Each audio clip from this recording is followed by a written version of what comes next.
Tôi là một người mù, chồng tôi đặc biệt mua một máy chạy bộ đặt trong phòng ngủ. Mỗi tối anh ấy đều bắt đầu chạy đúng giờ. Tôi nghe tiếng anh ấy thở hổn hển vì mệt. Bảo anh ấy nghỉ một chút, nhưng anh không nghe, cho đến ngày mắt tôi hồi phục. Tôi vui mừng chạy về nhà, muốn chia sẻ tin vui này với anh ấy. Nhưng rồi tôi thấy Lâm Thần và cô thư ký nằm trên giường lúc nửa đêm. Lâm Thần còn ngọt ngào gọi tên cô thư ký. Thần, hay anh ly hôn với cô mù kia đi nhé. Tôi mới là người hiểu anh, yêu anh nhất. Đợi thêm chút nữa đi, anh cần thời gian. Đêm đó tuyết rơi thật to. Tôi mặc áo mỏng, bước ra khỏi nhà. Lòng nguội lạnh, tôi đặt vé máy bay về Miêu Cương. Để Lâm Thần không bao giờ tìm thấy tôi nữa. Đặt vé xong xuôi, tôi nghĩ họ sẽ dừng lại. Nhưng khi tôi bình tâm trở về nhà, lại thấy họ tiếp tục ôm hôn nhau trong phòng khách. Không khí đầy mùi lãng mạn. Liễu Chi Chi còn cố tình trêu chọc tôi. Thần, yên tâm đi nhé. Thẩm Niệm sơ mù rồi. Chẳng thấy chúng ta đâu mà. Cô ta ghé sát tai Lâm Thần, nhìn tôi với ánh mắt khinh thường. Lâm Thần véo nhẹ cô ta một cái. Đừng nghịch, đừng để Niệm Niệm phát hiện. Hi, em thấy thế này thú vị lắm luôn. Cái đó hình như hết rồi. Phải thay thôi, Liễu Chi Chi thì thầm. Cười tinh nghịch, nhìn tôi đang ngồi trên sofa. Có anh ấy lấy hay em qua lấy đây? Lâm Thần ngập ngừng một chút, rồi đồng ý với Liễu Chi Chi. Niệm Niệm, cổ họng anh hơi đau. Em lấy giúp anh thuốc cảm trên bàn trà nhé. Tôi tái mặt nhìn anh ấy. Mặt anh đỏ hồng, mắt mơ màng, ôm chặt Liễu Chi Chi không buông. Tôi cố gắng kiềm chế cảm xúc. Liếc nhìn thuốc cảm trên bàn trà. Rõ ràng là viên thuốc màu xanh. Lâm Thần lại bảo tôi đưa thuốc đó cho họ. Tôi chết lặng, giả vờ mù, mò mẫm trên bàn trà, cầm hộp thuốc bước tới. Sao lại cảm được vậy? Nặng không? Em lo cho anh như trước đây. Nhưng giọng tôi run run. Đáng tiếc anh ấy không nhận ra. Không sao, anh uống thuốc. Ngủ một giấc là ổn thôi. Em nghỉ sớm đi nhé. Anh qua phòng khách ngủ, để khỏi lây cho em. Nói xong, Lâm Thần bế Liễu Chi Chi đi về phòng khách. Họ rời đi rồi. Tôi nghẹn ngào, mắt đỏ hoe. Dù đã quyết định rời đi, nhưng lòng vẫn đau như cắt. Lâm Thần từng nói, sẽ mãi không lừa dối tôi, sẽ không phản bội tôi. Nhưng giờ anh ấy đã nuốt lời. Tôi cầm điện thoại, gọi cho sư phụ. Sư phụ, anh Niệm muốn về Miêu Cương kế thừa ý bát của người. Con chắc chứ? Một khi về đây, con không thể ra ngoài nữa đâu. Làng Miêu Cương bọn ta khép kín, không cho người ngoài biết. Cách biệt với thế giới, con rời xa Lâm Thần sao? Tôi không do dự đáp, vâng ạ. Tốt, 7 ngày nữa về nhé. Trước đây tôi lưỡng lự vì không nỡ xa Lâm Thần. Giờ anh ấy đã quyết thay tôi rồi. Tôi lạnh lùng liếc cánh cửa phòng khách đóng chặt. Bên trong vang lên tiếng thở dốc liên hồi. Cúp máy xong, Lâm Thần bước tới.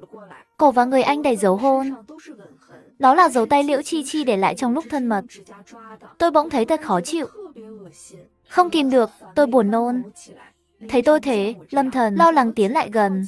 Anh vừa đến gần, cảm giác khó chịu trong tôi càng mạnh hơn. Tôi đẩy mạnh anh ra, rồi giả vờ không thấy, mò mẫm vào nhà vệ sinh. Có vẻ cơ thể tôi cũng bắt đầu từ chối Lâm Thần rồi. Tôi ngồi bên bồn cầu, buồn nôn, hơi bình tĩnh lại một chút, thì thấy trong thùng rác có que thử thai, hiện lên 2 vạch đỏ. Tôi nhìn chằm chằm rất lâu, không biết diễn tả tâm trạng lúc này thế nào. Khóc cũng không khóc nổi, chỉ có nỗi đau vô tận. Từ khi tôi bị mù, tôi và Lâm Thần đã nửa năm không gần gũi. Thế là anh ấy tìm đến Liễu Chi Chi, giờ cô ta mang thai rồi. Lâm Thần hoảng hốt chạy theo, ngạc nhiên ôm tôi từ phía sau. Niệm Niệm, em sao vậy? Có phải em bệnh không? Vừa nãy đột nhiên đẩy anh ra, anh lo lắm. Đôi tay ôm eo tôi khẽ run, như thể sợ tôi biến mất bất cứ lúc nào. Rồi anh ôm tôi chặt hơn. Giây trước còn ở bên người khác, giây sau lại dịu dàng với tôi. Lâm Thần, anh diễn hay thật đấy. Tôi gỡ tay anh ra, giữ khoảng cách với anh. Có lẽ dạ dày em không ổn. Dạo này ăn gì cũng khó nuốt. Xin lỗi, dạo này anh bận công việc quá, không có thời gian bên em, để em phải ăn một mình hoài. Không cho men chu đáo, lỗi tại anh hết. Anh nhăn mày xót xa, dẫn tôi về phòng, lấy quần áo mới cho tôi thay. Tôi ngăn anh lại, tự mình mặc quần áo. Lâm Thần sững sờ. Từ khi cưới nhau, đây là lần đầu tôi không để anh giúp. Anh như trống rỗng trong lòng. Tôi nằm lên giường, anh cẩn thận đắp chăn cho tôi. Niệm Niệm, Em giận anh à? Giận vì anh không ở bên em sao? Mai là sinh nhật em. Anh không làm việc nữa. Ở với em cả ngày nhé. Người đàn ông sắc sảo trong thương trường, khiến ai nấy đều khiếp sợ. Lại có lúc yếu đuối thế này. Tôi cười nhạt. Đây là may mắn hay bất hạnh với tôi đây? Tôi buồn ngủ quá, đang mơ màng chìm vào giấc. Thì điện thoại Lâm Thần reo lên, anh vội tắt tiếng. Gọi tôi 2 tiếng, thấy tôi không trả lời, anh nghe máy, anh hư quá đi. Xé rách áo lót của em luôn rồi. Giờ qua đây lấy cái mới cho em ngay đi. Anh qua ngay đây. Lâm Thần liếc nhìn tôi, nhẹ nhàng vuốt má tôi, rồi đứng dậy rời đi. Tôi nắm chặt ga giường, nước mắt lúc này trào ra. Liễu Chi Chi chưa đi sao? Anh ấy giữ cô ta trong nhà à? Nghĩ tôi mù nên bắt nạt tôi sao? Tôi tự an ủi mình, không sao đâu. Còn 7 ngày nữa là đi rồi. Sau này sẽ cắt đứt với anh ấy. Sáng hôm sau, Lâm Thần tự tay làm một bàn sáng lớn cho tôi. Toàn là bánh và món tôi thích ngày thường. Anh cầm một cái đưa đến miệng tôi. Vợ ơi, há miệng nào, anh đút cho em ăn nhé. Nhưng Liễu Chi Chi ngồi đối diện lại bĩu môi, trông chẳng vui chút nào. Lâm Thần thấy vậy, nhắn tin cho cô ta ngay trước mặt tôi. Tối đèn cho em sao? Đừng làm bạn trước mặt Niệm Niệm, em muốn gì anh cũng cho.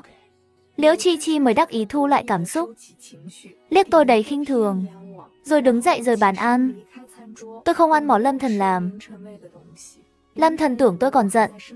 Ăn sáng xong, anh nhất quyết dẫn tôi ra ngoài. Anh thuê hẳn một chiếc du thuyền, mời rất nhiều bạn bè, bảo là tổ chức sinh nhật thật hoành tráng cho tôi. Từ ngoài vào du thuyền, đường đi phủ đầy cánh hoa hồng. Tôi vốn không thích hoa hồng. Lâm Thần biết điều đó mà. Còn Liễu Chi Chi thì thích, nên cánh hoa hồng này là chuẩn bị cho cô ta rồi. Thân nực cười, nói là tổ chức sinh nhật cho tôi, toàn là lời dối trá. Niệm Niệm, ngày xưa chúng ta cũng tổ chức đám cưới ở đây mà. Truyền hình trực tiếp toàn cầu, để cả thế giới biết rằng anh. Lâm Thần yêu em đến điên dại. Lâm Thần nhớ lại chuyện cũ, cảm xúc dâng trào, thậm chí còn rơi một giọt nước mắt. Trước đây anh ấy đúng là yêu tôi thật, chỉ là giờ đây mọi thứ đã đổi thay.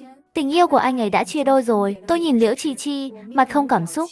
Lâm Thần thấy tôi chẳng phản ứng, trong mắt anh thoáng qua chút tổn thương, rồi cúi mắt xuống.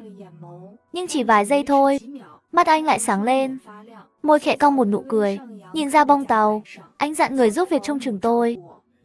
Em ngoan ngoãn đợi anh về nhé. Nhìn bóng lưng họ lần lượt rời đi, tôi cũng lặng lẽ đi theo. Cuối cùng ánh mắt tôi dừng lại ở cánh cửa. Bên trong, Liễu Chi Chi và Lâm Thần đang ôm hôn say đắm. Tiếng thở của họ ngày càng dồn dập, rồi mọi chuyện vượt khỏi tầm tay.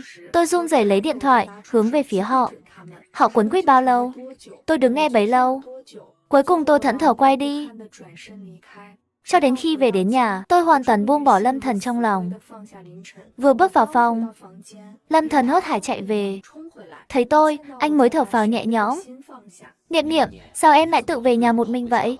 Nguy hiểm lắm, em làm anh sợ muốn chết. Anh đi lâu quá, em sợ nên về trước thôi. Lâm Thần áy náy ôm chặt tôi. Xin lỗi, đều tại anh không tốt. Tôi không nói gì thêm.